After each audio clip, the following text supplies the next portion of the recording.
Apple company کے بانی Steve jobs کی کہانی جو اس نے اسٹینفورڈ یونیورسٹی کی ایک تقریر میں بتائی تھی، جو انگلش میں تھی، لیکن اس کی باتیں اتنی قیمتی اور مفید ہیں کہ مجھے سن کر لگا کہ اس کا اردو ترجمہ کرنا چاہیے، تاکہ ہمارے وہ نوجوان جو زندگی میں کچھ کرنا چاہتے ہیں اس تقریر سے کچھ اچھی باتیں سیکھ سکیں۔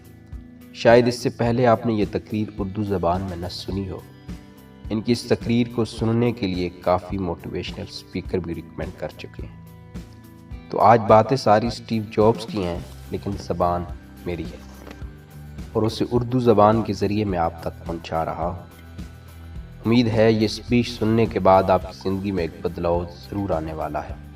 تو آئیے بغیر وقت ضائع کیے شروع کرتے ہیں۔